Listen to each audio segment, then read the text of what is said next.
Hello everyone, फिर से आप लोगों के सामने हाजिर हो गया हूँ एक क्राइम का घटना को लेकर क्राइम आइडियाज यूट्यूब चैनल पर। अगर आप पहली बार इस चैनल पर जुड़ रहे हो यानी आप मुझे देख रहे हो तो चैनल को सब्सक्राइब ज़रूर कीजिएगा। और अगर आप पहले से इस चैनल को सब्सक्राइब करके रखे हो, आप मेरा वीडियो देखते हो, लाइक भी करते हो, कमेंट भी करते हो और हाइप भी करते हो। जो लाइक करते हो ना, लाइक के बाद ही एक ऑप्शन राइट साइड से आगे आती है तो उसमें हाइप लिखा रहता है। आपसे रिक्वेस्ट रहेगा जो भी आप लोग वीडियो देखते हो मेरा हाइप ज़रूर किया कीजिए, क्योंकि इसमें मुझे सपोर्ट मिलती है।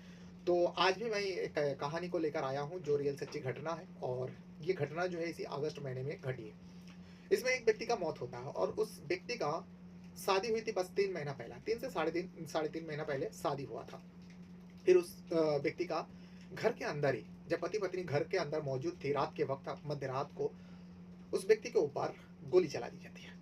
अब गोली की आवाज़ सुन के जो बाकी के लोग हैं घर का, खास करके उस व्यक्ति का, वो मरने वाला जो लड़का है, व्यक्ति कह लो, लड़का कह लो, क्योंकि इसमें उसका उम्र जो है 32 साल होता है। तो उस जवान जवान लड़के का जब गोली लगता है, आवाज़ आती है, तो उसकी बहन दूसरे कमरे में थी। उसके कान में साफ साफ आवाज़ सुनाई दी। वो दौड़ते हुए अपने भाई के कमरे में आती है।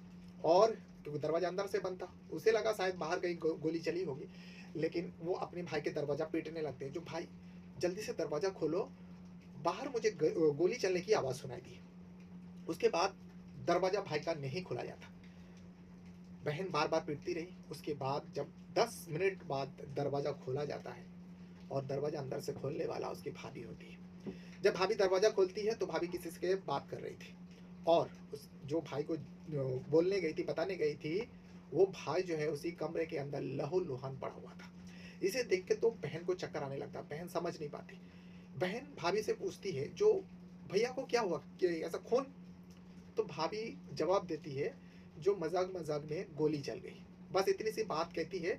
लेकिन वो ज़्यादा सीरियस नहीं होती और वो फ़ोन पर लगी रहती है। उसके बाद बहन को कुछ समझ में नहीं आया। बहन तो चीखती है, चिल्लाती है।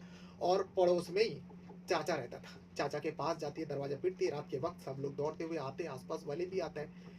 जब आसपास वाले भी आता है और चाचा भी आता है तो देखता है कि उसका भतीजा, जिसका नाम होता आरिस, वो लहू-लुहान ज़मीन पर पड़ा हुआ, और उसकी पत्नी जो है फ़ोन पर किसी से बातें कर रही, और उसको कुछ मतलब कुछ हुआ ही नहीं, आश्चर्य भी नहीं हुआ। वो अपने बिंदास किसी के साथ बात कर रहे। फ़ौरन लोग आते हैं, उसके बाद वो फ़ोन कट करती है। उसे पूछा जाता है, वो कहती है कि मज़ाक-मज़ाक में गोली चल गई, और जिस बंदूक से गोली चली थी वो बंदूक जो है, वो पिस्टल जो है, उसी उसी कमरे के अंदर ड्रेसिंग टेबल पर रखा हुआ था। फिर क्या? अब उस लड़के का तो मौत हो गया। माँ रो रही थी, चीख रही थी, बहन रो रही थी, चीख रही थी, चिल्ला रही थी। फिर क्या, उस रात को एकदम उस गाँव में एकदम सनसनी फैल जाती है, हंगामा मच जाता है, सारे लोग वहाँ पर जमा हो जाता है। सुबह होती है। अब